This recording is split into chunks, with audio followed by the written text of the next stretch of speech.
Hi everyone, welcome back. So we are going to be doing a kind of a cool thing. I've got cats. If you don't know I have cats, then you might be a little new to the channel, but I love my cats, and I also love social media. And one of the cats on social media that I follow, because that's where we've evolved as a race, we now follow cats on the internet, is this really pretty Russian blue. Her name is, I think, Teeny Dina. Am I saying it right? I hope it's not Dinah. Is it Dinah? Is it Dina? I think it's Dina, because Teeny Dina sounds better. Anyway, she's a Russian blue, and so I tried to get her color down.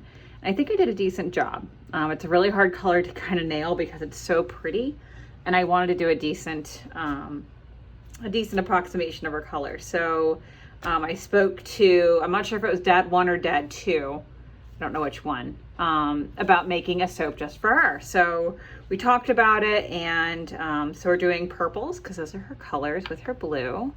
And then we're doing her reaching for little stars because she's a star. So we're going to do my basic cat design. So we've got the kitty reaching for the soap dust in the bottom of this. Kitty reaching for the star, and I'm also going to put a couple little stars in the back above her because she's beautiful and she should be a star. So that's the plan. Not a super complicated design today. We are doing, they wanted sandalwood, and my sandalwood that I have in right now kind of tends to turn a darkish brown color, and because they wanted these lighter colors, what I ended up doing was Palo Santo. Again, I'm probably saying that wrong, from Muddy Soap Co. Palo Santo. God, I hope I'm saying that right. If not, this is really embarrassing, and I'm sure everyone's going to tell me in the comments, but oh well. Which I've know smells amazing, and I've heard it behaves really good. So hopefully that'll be the case for me today. All right, so my little introduction done. Let's make some soap. All right, so all I've done is I've gone and popped the cat in the mold, so her bum's pretty flush to the ground. And now we're going to go ahead and mix our actual soap batter up. This is the lye solution, raw silk, powdered sugar, and sodium lactate going in. And if you watch my other videos, I made a couple today actually, and one of them, or two of them, three of them, had a different recipe than I normally use. It's got a lot more soft oils, room temperature soft oils, versus the hard oils and hard butters that my normal recipe has. And I did that, a little skin on it. Try to get my goat milk to room temperature, and I did that because I wanted more fluidity. This batter tends to kind of trace a little quickly, which is fine. It's just not necessarily fine when I'm looking for a really complicated design, which I was for those. So.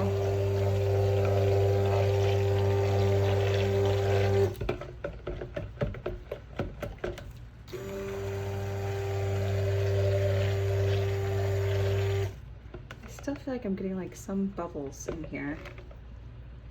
I can't turn it enough sideways to let them out.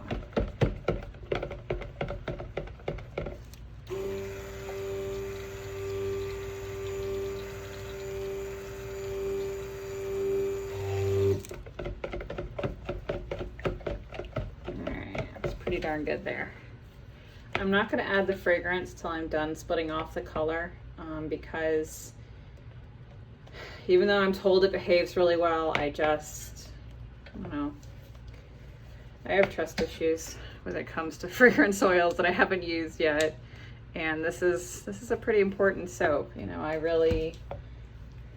I admire what Dad 1 and Dad 2 have done with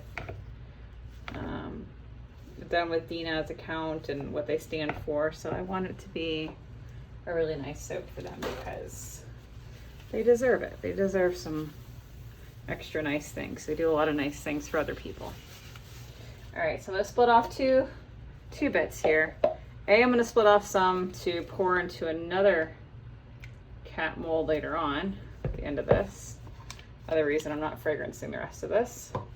And then we're gonna split off for our lighter purple color. A little too much. There we go. How do I know it's too much? I don't know. I just know.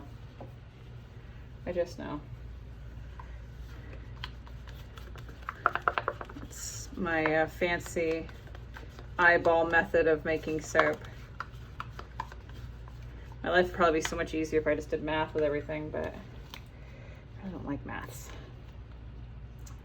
I probably say that at least once in every video because I'm, I guess, a little intimidated. I mean, there's a lot of really amazing soap makers and they're very precise and, you know, like Tree Marie and Lisa by Dream and Soap, and you know, they all do these beautiful intricate designs and they measure out each piece and parcel, and God, I just don't have time for that.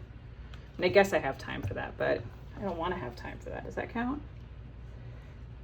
I'm actually gonna add a little bit more of this dark here because these oils are really yellow, and when you're trying to get like a pastel-y tone in your soap and a lot of your base oils are really yellow, they tend to turn colors. And this fragrance has a weensy bit of vanilla in it, so I want to try to combat that it's already going to want to turn a little brownie on me, a little grayy. Okay.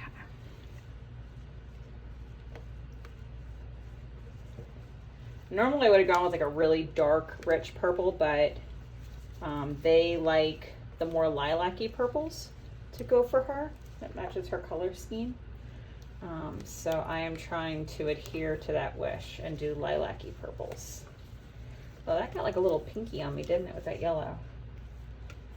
Add a little bit of titanium dioxide, maybe a little bit more midnight blue. One moment. Helps to hit start again. Oops. All I did is I went and grabbed some midnight blue. I love this color from Nurture Soap. It's my favorite blue. Mostly because it's so pigmented that when I have a purple starting to try to do naughty things like that was, it just brings it right back to base. So, good. Add a little bit to this one too, so the purples are in the same family.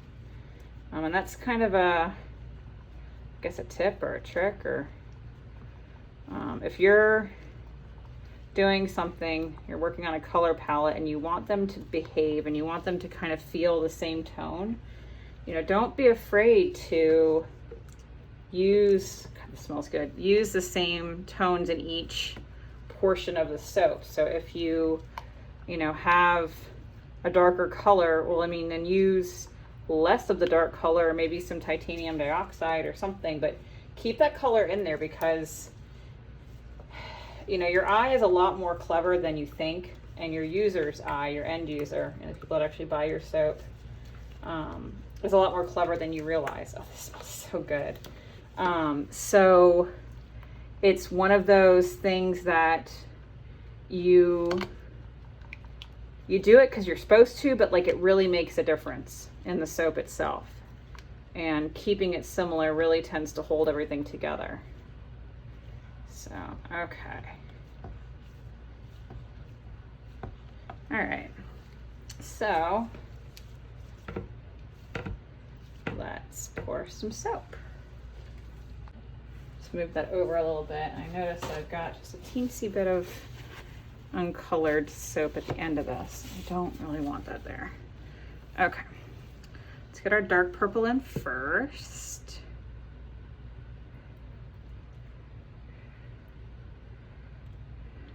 Yeah, see, I don't know what I do wrong with these, but I always seem to make these so their bottoms are not perfectly even. So they like to kind of fall. Okay. All right, now let's layer in some of the lighter purple.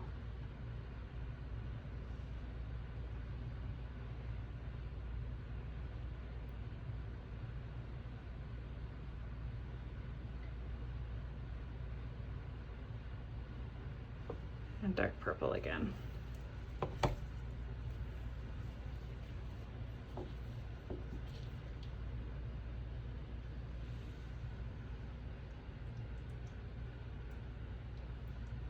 Okay.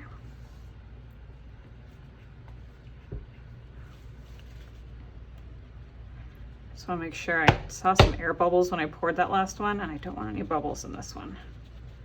Okay, good. All right, so now a little bit, yeah, just a little over here, because we're gonna put the star on this side. How far down is she? Her paw's there, a little bit more.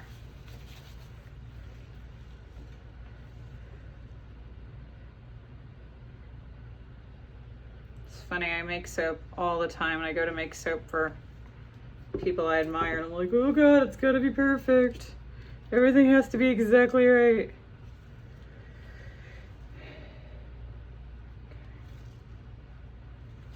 There's our big star going in. She's reaching for it.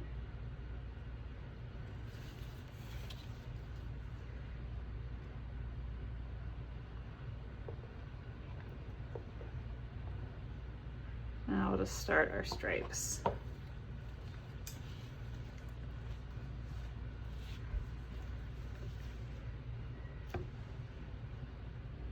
I may need to go steal some of that soap batter.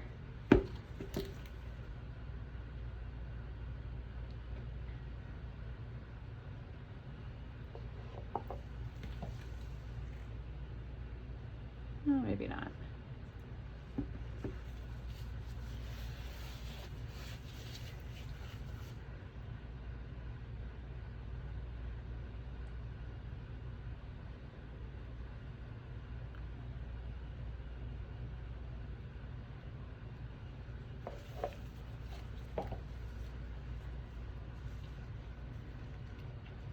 I wanted to add in some little stars toward the top.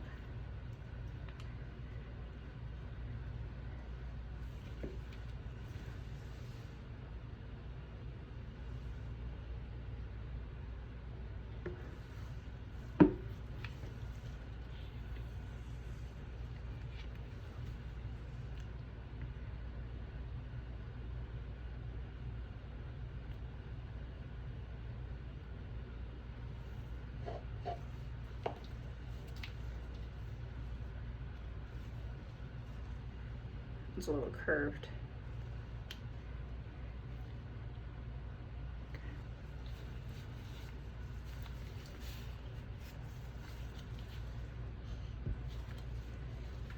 And remember, if you're doing one of these type of designs and you're working from one side, once you straighten it like I just did, keep pouring from the one side. Don't, I see so many people like decide to like flatten out their pour and they stop pouring from the one side. Like, no, keep pouring from that side, because otherwise you're going to flatten that pretty little curve you just made.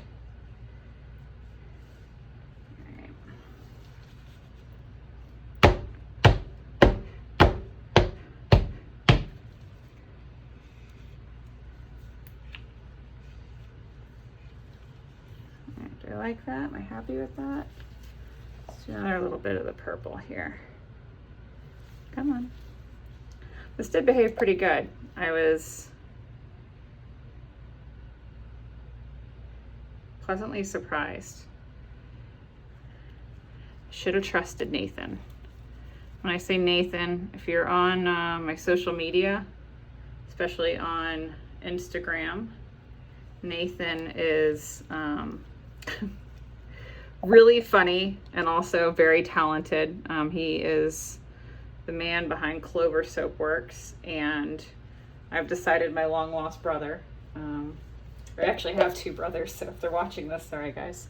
But he's just really funny, and he's clever, and he does interesting designs, and he's, you know, fun to talk to. But I was asking in some of the soap groups, like, oh, has anybody used this fragrance before? Because, you know, I haven't used it. I didn't want to make a huge mess of things. And I always chastise him, like, why don't you ask me the question? Like, you know, I've used like all these fragrances. And like, did he not clap right back at me? And he's like, oh, why didn't you ask me? You know, I've used it. And you know what? I sure should have. So I'm sorry, Nathan. You were right. It behaves great. All right. So I'm just going to do a little, nothing super complicated, because I want to put those cute little stars all over it. But I'm first going to clean up my edges here, because they're a little messy. Let's do a shimmy.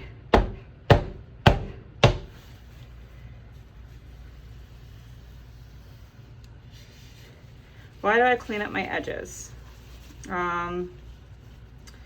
Wheel. It's funny, I was just saying the other day to actually the owner of Muddy Soap Co. how I don't like to say the word and I'm sitting here saying it 7 million times using a scent that she's probably gonna watch this video because it's one of hers. I promise I don't usually say Anyway, so why do I clean up my edges? The biggest reason why is when you are unmolding your soap and you don't stay diligent about doing what I'm doing right now, which is making sure everything's where inside the mold, your bars will have these little lips on the edges of them. And that doesn't really, it's not gonna like hurt your soap, but it's a cosmetic thing. And I end up having to go back through and like re-bevel the edges or re-plane that off. And it's just annoying. So I try to do the work on the front end. You know, not all the work. If I just did some math, I probably wouldn't have to do this, but that's too much work. Just a little bit of work. All right, so now we'll go ahead and do a cute little, and you see I'm gonna have to oh, there's a star there. Down. I have to clean my edges.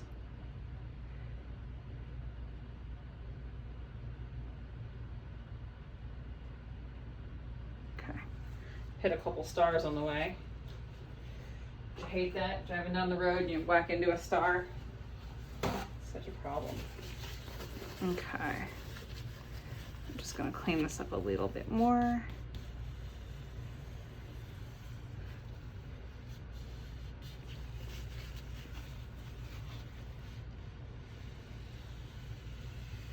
Gorgeous.